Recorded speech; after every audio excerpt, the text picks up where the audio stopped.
Você já viu em algum lugar na internet que a soma 1 mais 2 mais 3 mais 4, etc. dá menos 1 sobre 12? Chegou a hora de entender por quê. Olá, meu nome é Daniel Nunes, você está no Tem Ciência e o objetivo desse vídeo é explicar por que e em que sentido a soma dos números naturais dá o resultado bizarro de menos 1 sobre 12. Vamos começar do básico. Volta e meia, eu discuto aqui com vocês diferentes maneiras de mostrar que 0,999 é igual a 1. A abordagem mais pé no chão para a maioria das pessoas é a seguinte, que é uma abordagem que parece inocente, mas é um pouco perigosa. Vamos lá. A gente começa chamando 0,999 de x. Então, 10x equivale simplesmente a andar com essa vírgula uma casa para a direita e fica 9,999. Subtraindo, a gente descobre que 9x é igual a 9. E daí, x é igual a 1. Fim da história. Só que essa demonstração tem um pequeno problema que normalmente não é percebido pelas pessoas. Vamos repetir esse método para calcular o valor de 1 mais 10, mais 100, mais 1000, etc. Chamando de novo a soma de x, então 10 vezes x é 10 mais 100, mais 1000, mais 10.000 e por aí vai. Repara que é exatamente a mesma coisa da linha de cima, com a diferença de que não tem o 1 somando. Então, na verdade, isso daí é igual a x menos esse 1 que está faltando. Portanto, 9x dá menos 1. E a conclusão é que x é igual a menos 1 sobre 9, o que é bizarro, né? Como é que pode a soma de coisas positivas dar um valor negativo? Só pode estar errado. Mas tudo que a gente fez foi repetir o que a gente já tinha feito antes com 0,999. Então, por que deu errado agora? Você pode pensar que no primeiro caso a gente não tinha uma soma infinita e no segundo caso a gente tinha. Então, é aí que está o problema, certo? O caminho é esse, mas esse caminho não está completo. Até porque a gente pode expressar esse 0,999 como uma soma infinita também. Ele é simplesmente igual a 9 décimos, mais 9 centésimos, mais 9 milésimos e por aí vai. Então, se o problema não é exatamente fazer x ser igual a uma soma infinita, qual que é o problema então? No vídeo sobre somas infinitas, a gente mostrou qual o sentido, qual é o significado de somar infinitos termos. E a condição para que fizesse sentido a soma infinita era que ela se aproximasse cada vez mais de algum número real específico. Esse número, que é o limite da soma, é então definido como sendo seu resultado. No caso do 0,999, a soma converge. Então, ao fazermos esse número ser igual a x, as manipulações seguintes são manipulações comuns entre números, e assim a gente descobre corretamente que x é igual a 1. No segundo caso, a gente está diante de uma soma que diverge. Afinal de contas, ela cresce indefinidamente em direção ao infinito. Então, quando você chama isso de x e começa a fazer manipulações algébricas como se estivesse manipulando números, você chega num resultado completamente absurdo, de que essa soma vale menos 1 sobre 9. Outras manipulações absurdas poderiam levar também a outros resultados, que é uma outra maneira de perceber que isso não faz sentido nenhum, certo? Mais ou menos. Na verdade, o que acontece com essa soma de potências de 10 é essencialmente a mesma coisa que acontece com a soma dos naturais, quando a gente diz que ela dá menos 1 sobre 12. O sentido, nos dois casos, é o mesmo. Só que esse sentido não surge por causa dessas manipulações algébricas equivocadas. Elas realmente estão erradas. O motivo é bem mais profundo do que isso. E é uma das provas de que entender é muito melhor do que apenas decorar. Quem só decorou aquelas manipulações não entende por que elas dão errado no segundo caso. O sujeito só sabe fazer a reprodução mecânica, ele não reflete, ele não entende o que ele está fazendo. E essa é uma péssima maneira de aprender matemática. E é por isso que no Dominando Cálculo não tem espaço para decoreba. Nesse curso você aprende desde a base do pré-cálculo do ensino médio até conteúdos mais avançados, estudando por conceitos, aprendendo realmente o que as coisas significam, entendendo de verdade as contas que você está fazendo. Você alcança uma compreensão muito maior do cálculo dessa forma e, por consequência, também das diversas outras disciplinas do ensino superior que usam o cálculo como base, não só na matemática, como também na engenharia, na física, na economia, por aí vai. O aluno que entende o que está fazendo consegue não apenas resolver os problemas que o professor já passou, mas como também aqueles que estão relacionados ao mesmo assunto, apesar dele nunca ter visto. Quem só decora, se você mudar uma vírgula no problema, o cara já não sabe resolver. Mas quando você entende, você consegue contornar essa vírgula e seguir adiante. E se você quiser aprender cálculo assim e ir do básico até o avançado, clica no link da descrição ou do comentário fixado e conheça o Dominando o Cálculo.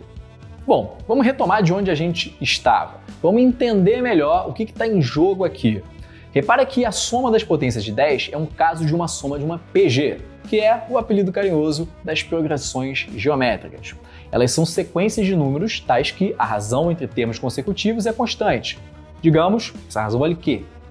Então qualquer PG começando no 1 será da forma 1Q, Q ao quadrado, Q ao cubo, etc. No caso da soma de antes, Q era igual a 10. Existe uma fórmula para a soma dos n primeiros termos de uma PG que é bem fácil de deduzir a partir de produtos notáveis. Olha só. Q elevado a n menos 1 é igual a Q menos 1 vezes 1 mais Q ao quadrado, etc. até Q elevado a n menos 1. Se abrir essa multiplicação, você vai ver que dá igual porque tudo se cancela, a não ser o termo maior e o termo menor. Então a conclusão é que a soma das primeiras potências é exatamente Q elevado a n menos 1 sobre Q menos 1. Essa é a fórmula da soma de uma PG de razão Q. Agora, quando essa razão é menor do que 1 em módulo, então Q elevado a n vai se tornando cada vez menor à medida que o n cresce. Ele vai tendendo a zero. Então, quando o n tende a infinito, a expressão se aproxima cada vez mais de menos 1 sobre Q menos 1.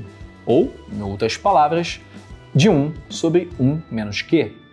Ou seja, o limite da soma infinita da PG é exatamente 1 sobre 1 menos Q. Mas isso só acontece realmente no caso em que o Q tem um módulo menor do que 1. Agora repara numa coisa curiosa.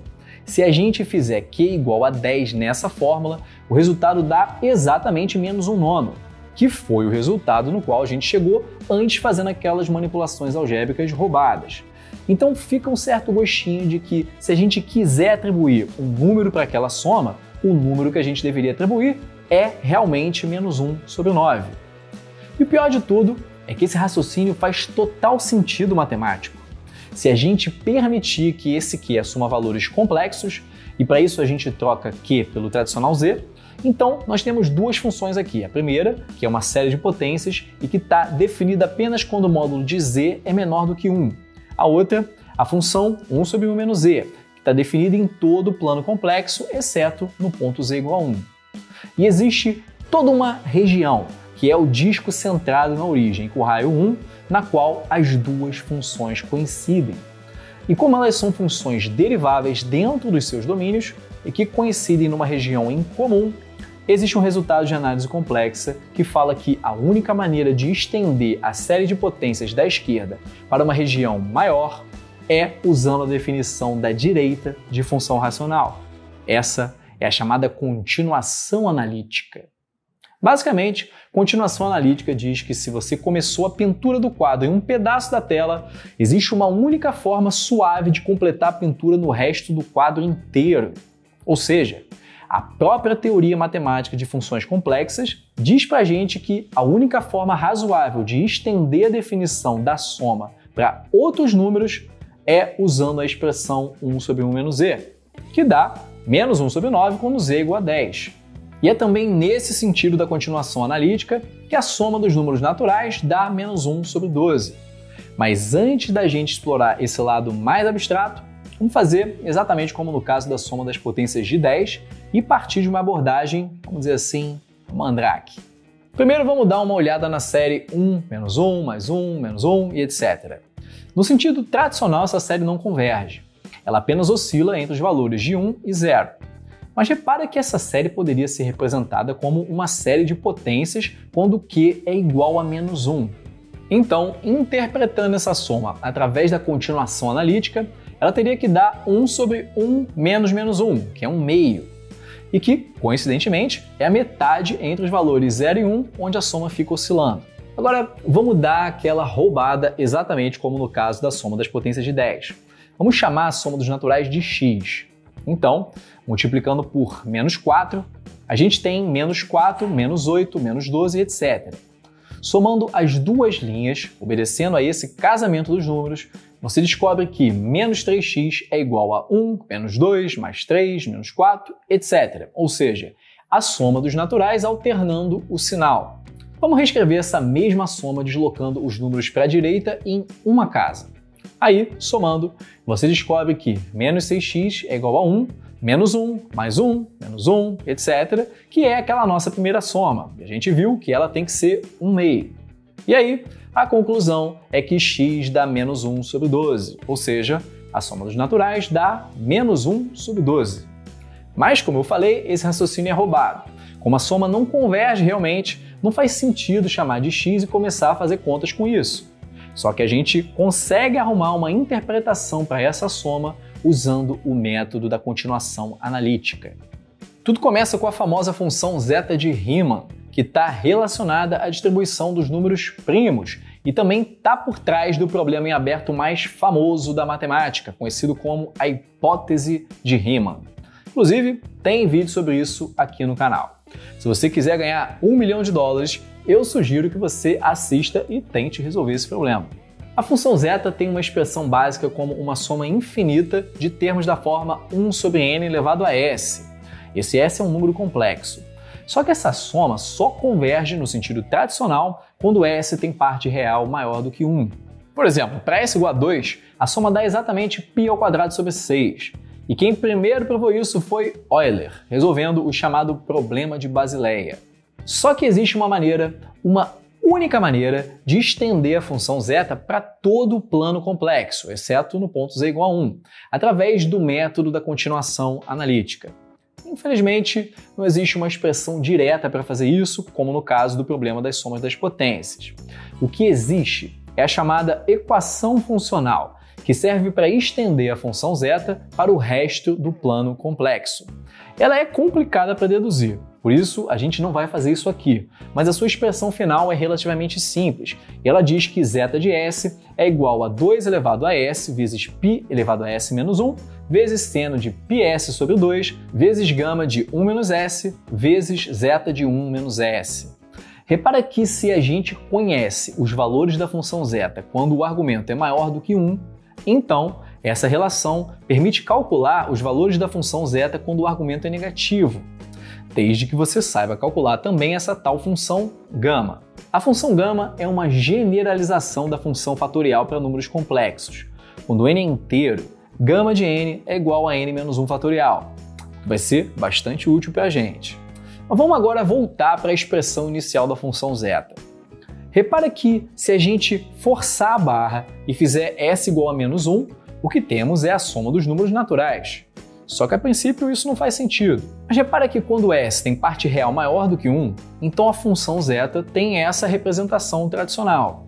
E aí, usando a técnica de continuação analítica, a única forma de estender essa representação em formato de série para o resto do plano complexo é através da função zeta. Repara que é bastante similar ao caso anterior das somas das potências.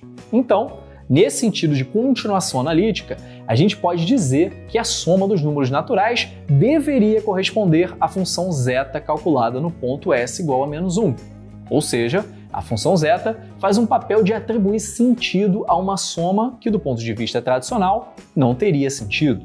Resta então calcular o valor de zeta em menos 1. Não dá para fazer isso diretamente pela série original, então a gente precisa explorar a equação funcional. Fazendo s igual a menos 1, a gente vê que zeta de menos 1 é igual a 1 sobre 2π² vezes seno de menos π sobre 2 vezes gama de 2 vezes zeta de 2. O seno de menos π sobre 2 dá exatamente menos 1. Gama de 2 é o fatorial de 1, que dá 1. E zeta de 2 é o problema de Basileia, que foi resolvido por Euler no século XVIII e dá π² sobre 6. E aí, meus amigos, o resultado dá menos 1 sobre 12. Exatamente como você vê por aí na internet. Só que agora você finalmente viu da onde que sai esse negócio e qual o sentido disso.